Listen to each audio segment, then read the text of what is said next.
This is the Whaley, Robertson, Whitten lot, and this is a project that we worked on in the fall of 2019. And I actually got to work on it with a graduate intern from Georgia State University's Heritage Preservation program.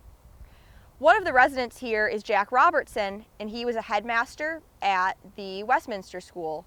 One of our board members, who's also involved with the school, funded this project. This project had three main components: resetting 5 ledger stones, repairing this wall, and gardening. For the sake of today, we're going to talk just about the ledger stones because they're the most complicated part of the process. And that part of the process was complicated mainly because the stones are very thin and fragile, and also because there isn't a lot of room to move about this lot. You can see the ground is uneven and the space is really tight. We at first were reluctant to even work on these ledger stones because they weren't significantly out of line and they weren't significantly leaning. We tend to err on the side of not doing work on them because we risk breaking them, which causes a lot more work and sometimes irreparable damage. Upon further investigation, however, we did discover there were voids underneath these stones, and that necessitated us working on them.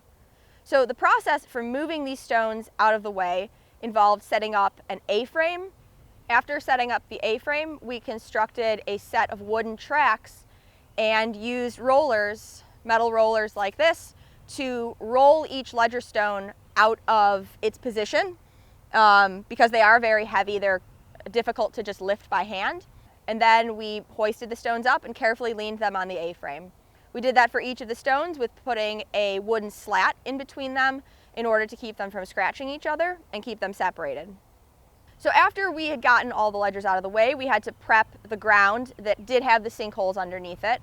And one of the reasons that there are voids, or were voids, underneath the ledger stones was because there were 4 concrete piers poured in all 4 corners of each stone. So the corners were supported, but the middles were not supported.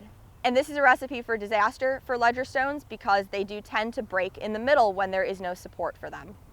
So after leveling the ground and compacting it, we built a large form in which to pour concrete. So we built one long linear form and subdivided it into 5 boxes. And then we poured concrete in each of the 5 boxes. Using a subdivided frame saves us time and materials and also ensures that the concrete forms will each be perfectly in line with each other and thus make it easier to line up all of the ledger stones. So once the concrete had cured for a couple of days, we then basically reversed the process of removing the ledgers and rolled them all back onto their respective pads. Now, these stones vary by length and height by about an inch between all of them. So we had to use a mortar, a lime mortar, to make up the difference between the heights.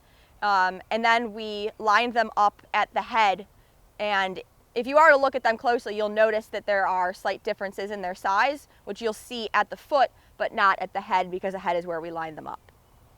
Once we had them all set and we pointed around with lime mortar, we let that set up for about a week, and then we came back through and we cleaned them with D2 biological solution.